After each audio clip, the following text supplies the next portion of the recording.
Okay, guys, and welcome to the Olympia TV YouTube channel. Myself, Giles Thomas, organizer of the Olympia All-Star Tours, and in the UK we have a very special guest. We have none other than Andrew Jacked. Yes, sir. Andrew, this isn't your first time to the UK, is it? No. How many times have you been? Couple of times. First time I won my annual UK, so Yeah. Then the rest have been a couple of visits. So Excellent. So, and I mean, you travel around Europe a lot. You've done, like we were talking in the car, you've done a lot of traveling in the last, I mean, you were saying you've been all over the world. I just got a new passport, but my old one is filled up. Nice. So, of course, we're here for a 7-day UK tour for the Olympia All-Star Tour. Yeah. We're going to be going around various places around the UK, doing seminars, meet and greet. This is your first ever tour as such, Major isn't that correct? tour, yeah. Can't wait, yeah. Yeah, big one. So, I mean, the only reason we didn't do like a multi-country tour is because you have a lot of issues with visas, don't you? Yeah, I have to, go apply and everything. It has to be like upfront, like maybe 3 or 4 months ahead, then I can plan properly. Yeah. Cool. But if it's emergency, I just work with the ones I've got on hand already, yeah. Good. Well, we're just, we're literally, 8 days, 9 days? I don't even know what day it is. Oh, 7 days. 7 days after the Mr. Olympia, your third Olympia. You took 5th place. How'd you feel? Awesome. I feel great. I feel good. So obviously there was a bit of a mishap with your music.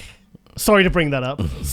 We watched it on the live stream. We're like, no. So do you want to just explain like what happened? Was it just a mix-up or? Yeah, I would say it's a technical glitch, like from the music department. But it's no one's fault. They had a protocol. My song,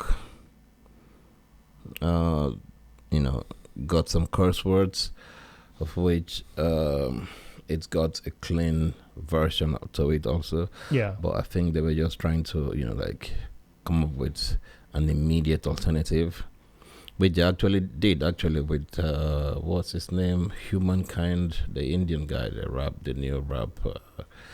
Levi Hayo, hit it or something like that. Yeah. It was pretty good. I followed the beats and wanted to vibe with it, but as soon as the third song came in, the metro booming, because it just didn't work. So I think they tried to do their best, but at the same time it didn't work, because it's if you're a performer and you've mapped out a plan for a rhythm and beats like routine, and your steps, your moves, everything goes with the beat, your flows go with the rhythm, and a hip-hop banger comes in, that's a different thing entirely.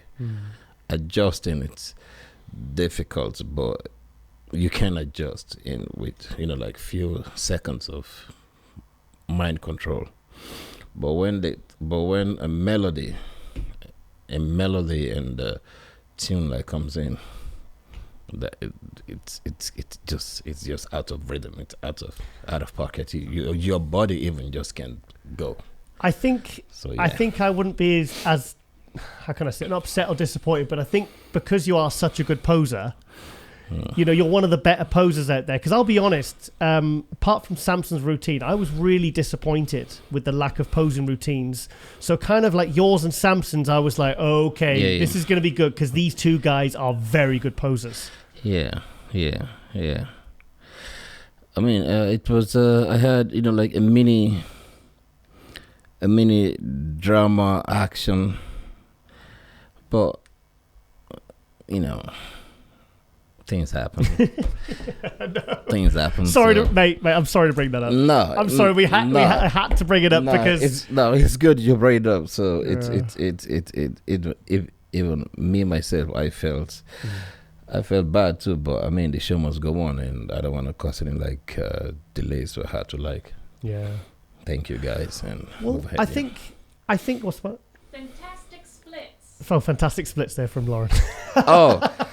And of course, I thought there was a technical glitch there, but no, it's just your splits. You like the splits. And I had to, just thank the crowds and give them my signature, and at least like give them something they wanted to see, and I gave them the last bit that they wanted to see. They missed out on the main one though, but it's okay. So I mean, the big guy being so flexible. I mean, I remember Flex Wheeler used to do it, but he had a background in martial arts. Where has that come from with the flexibility then? Have you worked at that just to pose, or no? I was flexible even as a kid. I did so many things, karate and everything, at martial arts to kickboxing. So I'm good. So I just grew up with most of the things I'm doing. Okay. And like I said, like I'm into like so many sports. Bodybuilding is just what I went professional. So I wanted to actually go professional on the kickboxing, but it's got like so many things. I did soccer. I was a goalkeeper. I did so many things. I was into all major kinds of sport, but bodybuilding just got me, which I believe was my calling. So yeah, it was good. Awesome. I mean, I remember.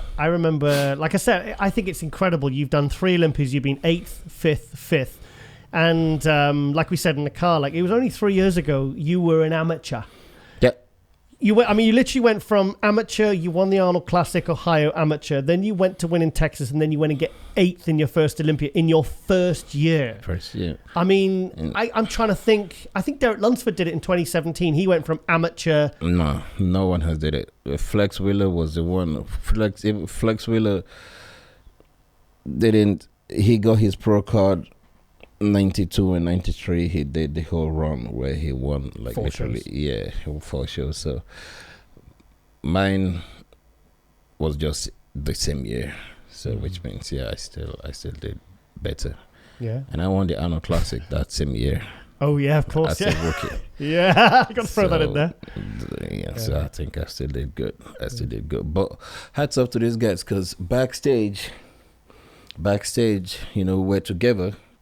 We're just like chopping it up and just like talking, and I started respecting most of these guys. Even Martin also. Martin has been in the game like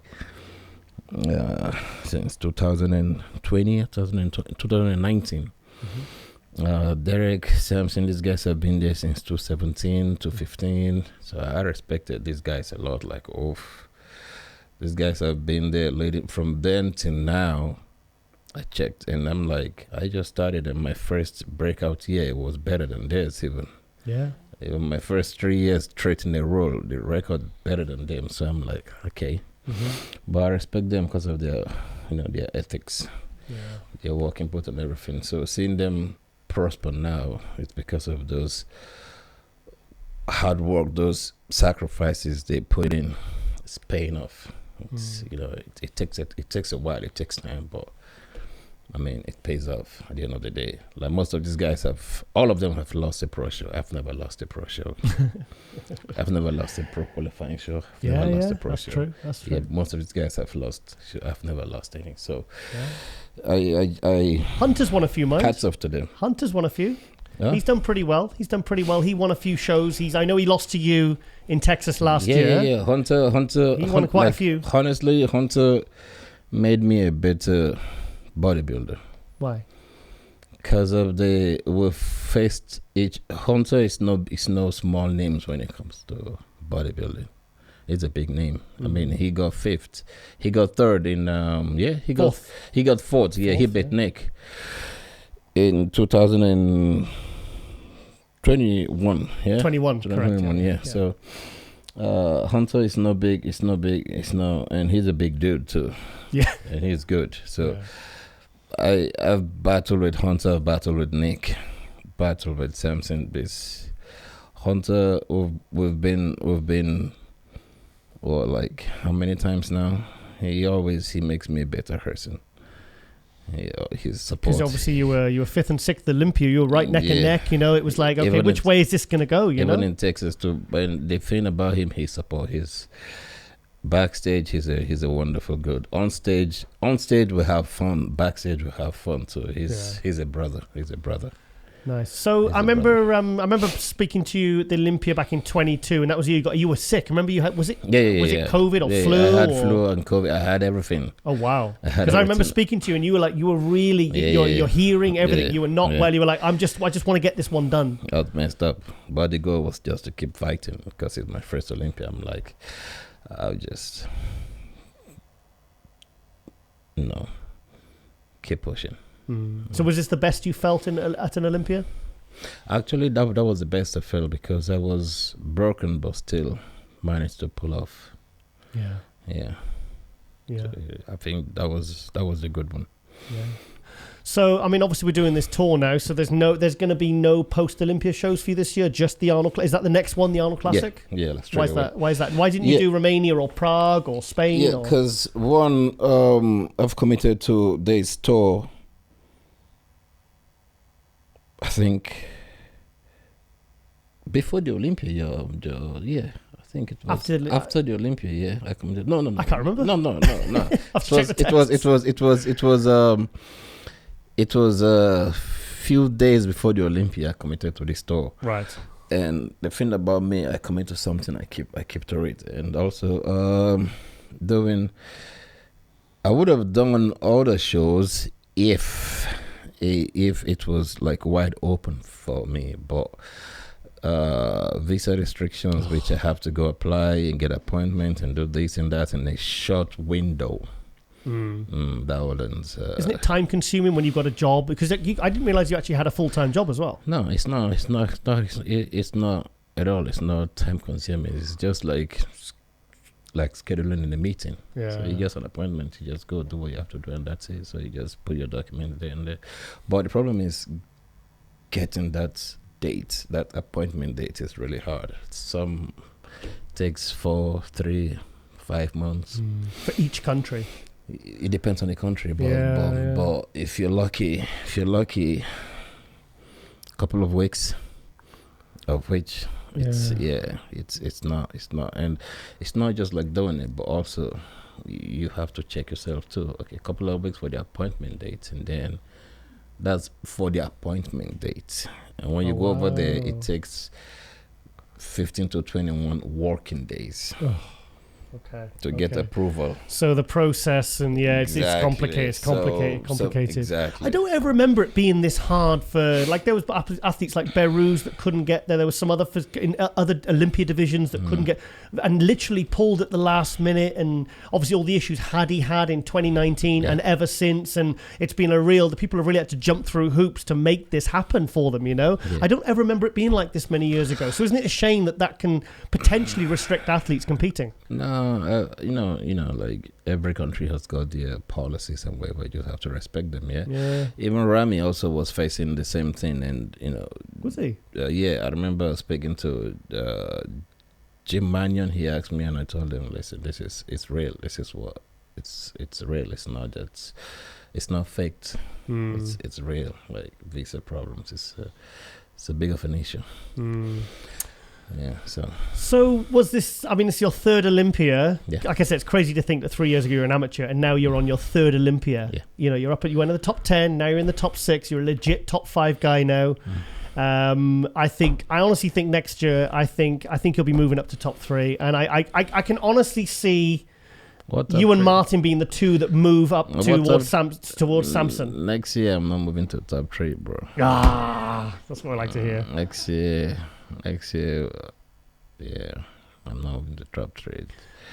Do you feel more confident now that a tall guy like Samson has won the Olympia? Do you think does that actually play a part in your because obviously 1 and 2 was Hadi and Derek, shorter guys, ex-212 competitors.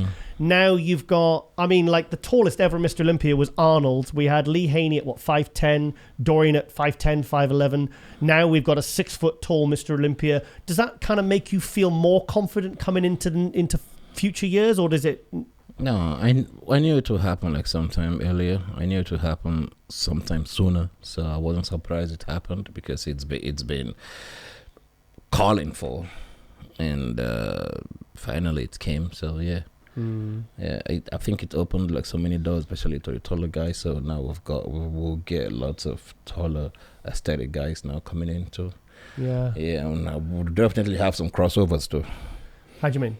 We'll definitely have some crossovers too. Maybe some guys from classic crossing over to open. Maybe some tall people. Yeah, because I've seen some super tall guys in classic. Yeah. We'll have so many people crossing over now. So yeah.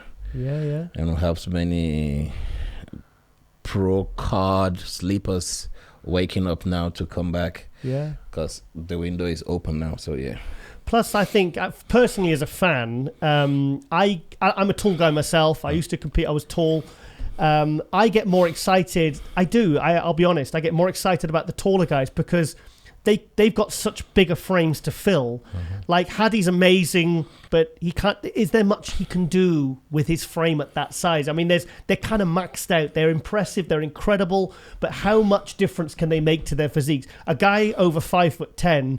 I remember when Dennis Wolf was competing. Every year he managed to bring a different package. Yeah. I feel like there's more you guys can do with your physiques. Like you could continually improve for the next 3 to 5 years. Continually. Do you agree? Or of course, 100%.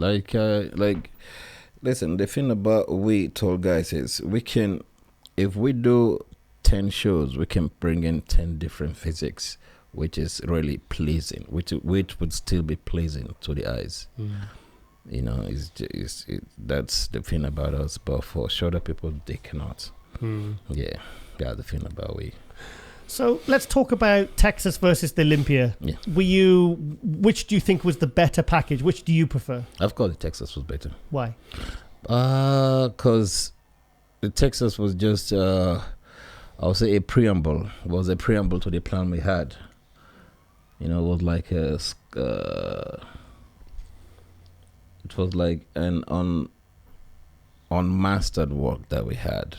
You know, we just brought the prototype. We were just about to master it for the Olympia, master the final product for the Olympia. But like I said, you know, we didn't roll the dice properly. Or we did, we rolled the dice, but we came up short. So, yeah, it is what it is. But, I mean, does that call for no, we just have to keep moving forward. Got to keep pushing forward, mate. Yeah. I think the thing that frustrates me as a fan is the fact that you're always covered up. Because the thing is, we all because part of the fun is people like ourselves talking on these podcasts and speculating, and we can say, well, I've seen so and so, you know, fully stripped off and you know, and looking at me, but like you're in a hoodie, we've got nothing. Just like Brandon Curry, we've got nothing to go on. It's a total mystery. It's like, how is Andrew going to look? It's kind of exciting in one way, but in another way, it's like I don't know what to say because I don't know how he's going to look. You know? Yeah. Again, it's something that has to do with me myself, because in that way I try to just put myself in the zone and just pull myself together. So. You train in a hoodie, don't you? I train with hoodie, and not every time with the hoodie, but maybe like really covered up. Yeah. Yeah, or sometimes I have a T-shirt, but a bogus one, a baggy one. Oh, okay. Yeah, so it's okay. I think because I was with I was doing the tour, the Olympia All-Star Tour, Ronnie Coleman back in July. Yeah. And on the Thursday night, wasn't it? We were at that gym in Amsterdam, and I turned up with Ronnie because he was training with Wesley Vissers, and you were training William Bonac and Ulysses. Mm-hmm. And I took a couple of videos, and I said online, I said, guys, I'm telling you, this is the first proper off-season he's had. You were 6 weeks out from Texas. I said, guys, expect something special. Because all I could see was you in a vest, but I could see that you'd made crazy gains in your chest, your shoulders, your arms. Yeah, you saw me with a sleeveless, yeah. So. And it's funny because they were saying, they said, oh, how can you tell someone? I said, look, I'm telling you, I can see by the condition of his shoulders. That's enough to know the rest of his body is where it needs to be. Was it 5 weeks out from Texas? Yeah. It was actually good because the off season I just did me. I went back to my old self, and I think I was on 4 meals and 1 shake, but I knew how. Off season. Yeah. 4 meals. Yeah, 4 meals and 1 shake. Yeah, because I spoke to my coach and I told him listen, yeah, huge meals won't do me any good. So it's off season and my body just need the right amount of macros. Yeah. So was able to split the 6 meal macros down to 4 and 1 shake, so I can distribute it all over my body whilst training. And training was good because I had 2 days of rest, and train, rest, so which was good. So I did the right thing. I think I put on 10 kilos. Wow. Yeah, 10 kilos. Wow. I mean, when you're in the off season, I mean, do you? Because I've never really seen you out of condition. Do you go far up in body weight, or like Samson would go up to like 330? Yeah. You know, I mean, so going on your stage body weight for the Olympia, how much heavier would you go than that in the off season? It all depends on the package. You know what I mean? Like I can be 300 dry ripped and diced. I can be 280 dry ripped and diced. It depends on the plan my coach has. So that's the thing. Mine is just to put I always like to be in shape all year round. Yeah, so that's what I'm saying. Yeah, because I've never really seen you blown up, you know, with a huge head and out of breath, and because you kind of look like Samson. You look like you could run 100 meters. Yeah. You know, and look, you know, you're kind of big, but I mean, you're huge. I mean, you filled my car. I've got to be honest. I mean, the suspension's knackered in my car now, guys. I'm telling you seriously. But it's like you look like you kind of look. I know you're a big guy, but you kind of look also kind of athletic as well at the same time. I think that's a really cool combo. Yeah. It's just I know how to put myself in check. Or sometimes, you know, especially like when I fly. If I fly rarely, I have it, you know, like a terrible like rebounds because I keep to water. But if I fly on a regular, like always flying, my body can maintain. So sometimes I try to avoid flying just like minimum. I try to fly a lot as I can so that my body can automatically. But at the same time, I just know how to keep myself in check. Good. Yeah, know how to keep myself in check. I was really, really happy because obviously early in the year, the Arnold said that he was raising the prize money, and there was a lot of talk around the prize money, and then obviously right at the last minute, I think it was really last minute, they announced that they were going to be increasing the prize money for second and first to $250 for second, $600 for first. How does that feel for you as a competitor, knowing that Jake and Dan, you know, and the Olympia are raising the prize money to such a level now for the Open guys? How does that feel? It feels good. It feels good. It feels encouraging. It feels good. It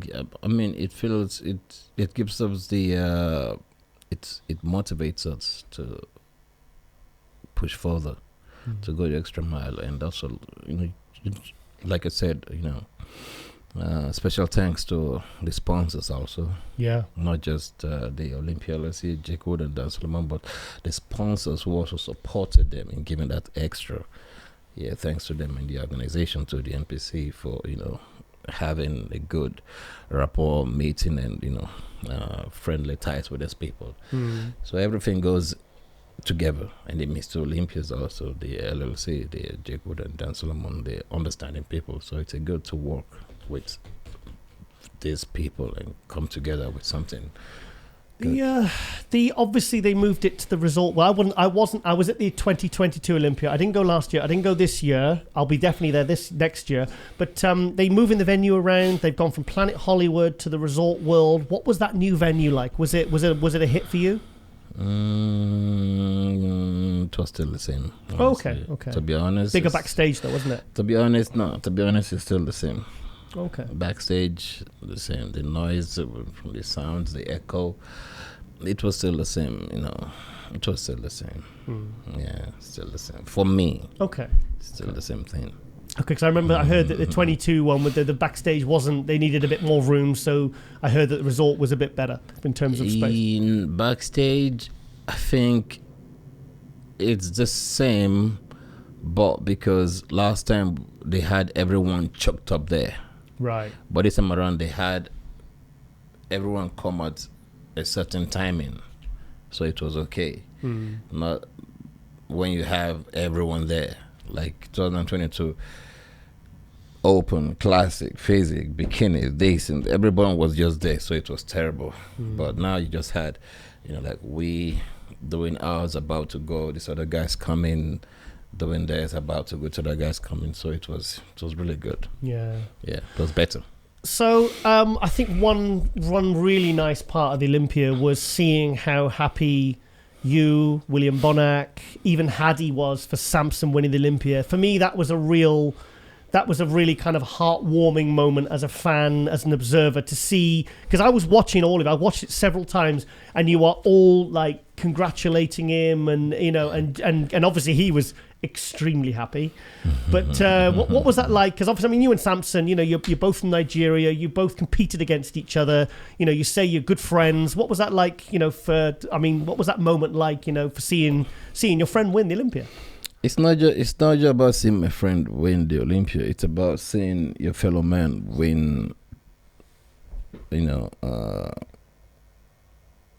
achieved a goal or achieved an accomplishment or achieved something great that he's been pursuing for a long time. So regardless of something like winning, if someone else is won, I'll still be happy for the person, because it's you toil and grind, yeah, but for him, yeah, I feel happy, because one, I think the narrative has shifted now to, you know, the symbol of Mr. Olympia.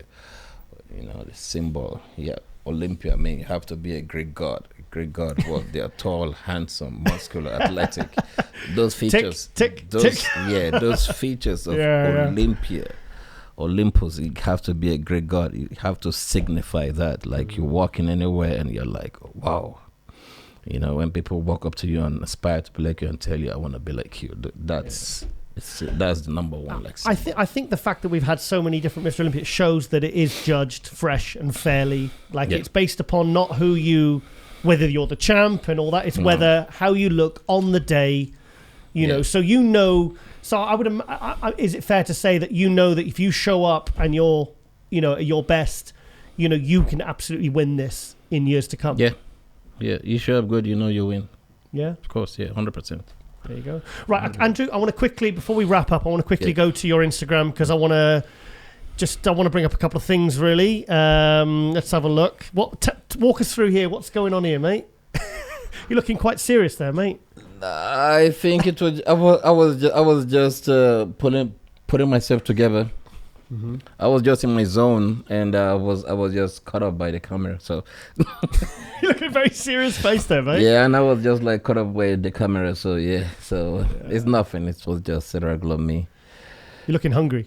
No, I wasn't looking hungry. I was just cool, calm, calculative there. You always are, mate. I was just plotting graphs over there.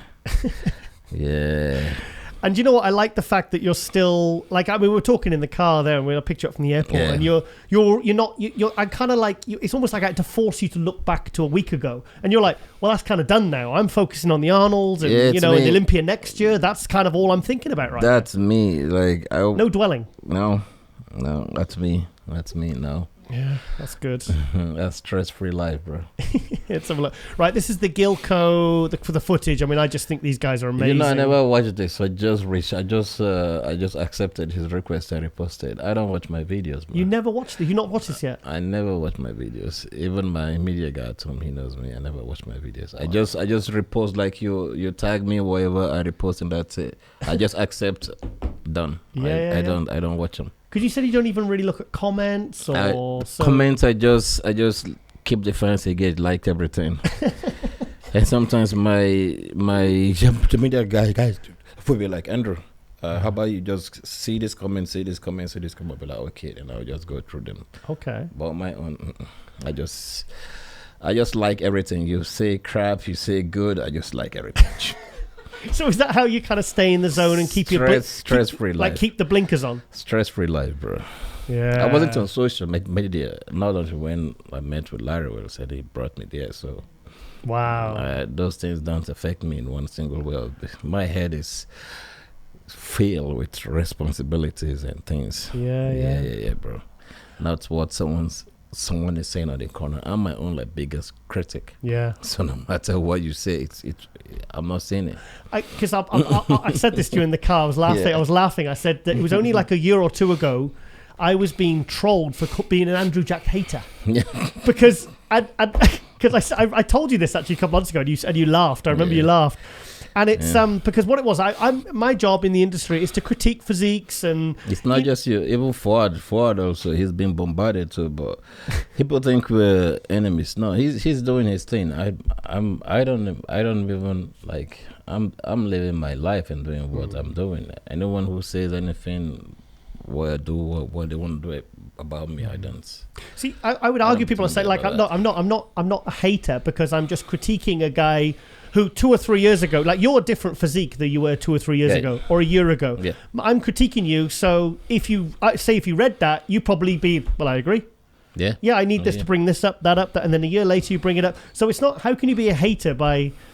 Do you know what I mean? But it's funny because now I'm saying, well, I say to people now, well, how can I be a hater? I've just organised a bloody tour for this guy, you know. So it's so guys, just these guys. It's not they've got thick skin. It's just that, like you said, you're your own worst critic anyway. People just don't understand. Like I already know. It's like you coming to tell me that I have to eat my meals or have my breakfast or. For bloody sake, I know I have to have I know I have to eat. I know I have to have my breakfast. Why are you telling me? I already know. So you're telling me it have no edge. It makes no meaning because I already know what I have to do. Yeah, exactly. So I'm not. The thing is, bodybuilding is it's a work in progress anyway. Yeah. Like I said to you, well, if someone's devoid of, you can't critique someone, then it means then they've reached the absolute limit and they're absolutely perfect. No one. And in my 30 years in the industry, I don't, perfect. like I said, apart from maybe 98 Arnold Classic Flex Wheeler, I don't think anyone, or 2003 or 98 Ronnie, I think there's probably no one that's actually come close to actual perfection. Yeah. You know, I mean, perfection from everyone's point of view. Yeah. You know. So, even on 93, people still criticize critic flex calves. Yeah. Because they say it was so obvious. So people still criticize. Even Ronnie too, they still criticize. But like I said, you just keep pursuing your goal and focus on what you're doing. So yeah. What's going on here, mate? I think he later snatched the trophy out of my hands. I think because he was saying, bro, chill, just. Let me have it this year. Let me have it this year. I'll tell you. I'll let you have one next year after. You can see he's saying it. Just let me have this one. I'm like, okay, bro. I'm like, I have a soft heart, so okay, I'll just let you have it. So I mean, obviously, we're going to see a rematch in just 4 or 5 months' time at the Arnold Classic. So I think that is going to sell some tickets, seeing the Arnold Classic next year with you and Samson. And I honestly don't even know about some of the other names because it is very early on. I think the tickets have been sold already. I think they've sold the tickets already because when I announced and he announced, I think it's been sold already. So wow, I think that, I mean, it's the thing is we love. I mean, I honestly I can clearly visualize you and Samson being the last two at the Arnold, at the Olympia. We've got so many other great bodybuilders coming up. We've got Martin Fitzwater. Yeah. You'd likely have the return of Nick Walker. I mean, he's no slouch. He's been third and fifth. Yeah, he's pretty good too. Yeah. So what do you think happened there with Nick then? What was... I would say he just listened to himself. He listened to his body, and I mean, I was in the same position earlier this year. I was prepping for the Arnold, and my body said, "Yo, chill out, bro." I'm like, cool. So no one will understand if you're not by yourself in that same position. Yeah. So him listening to himself is the best thing. Well, I had good talk with Ronnie Coleman. We did a podcast together. We're good friends, and he said one thing he learnt from 2001. He says, "I'm telling you," he says, "the body only really peaks once a year." From my experience. He thinks that the 2001 Arnold almost cost him the 2001 Olympia. Because he said, "I'm telling you, if you really want to peak," and I mean peak, from my point of view, from his experience, the body only peaks once a year. What's your feelings on that? You feel differently? Yeah, I agree with him based on maybe his body system, but everyone is not the same, so I wouldn't agree on based on other people's like me or some other people. Also, yeah, if he says the body peak like once a year, but again, how about if something goes wrong during the dialing like process? Yeah, and you're messed up. True. So True. It all depends on that last days leading towards, So yeah. Cool.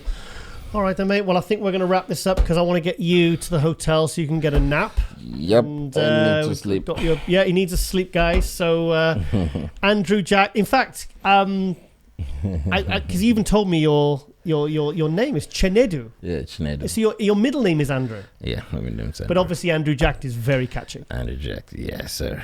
Yeah. It's like when they say Big Ramy and it's Mamdu El Sabai Bi. Yeah, because he's big and he's Ramy, so Big Ramy. So I'm Jacked and I'm Andrew, so I'm Jacked. So, yeah. Well, I think that's a mic drop moment to end on. So Andrew Jack, thank you so much for joining us in the studio, and I am really looking forward to this tournament. I think we're going to absolutely knock it out the park. And thank you for coming to the UK because I know the fans are really going to enjoy it. Yep.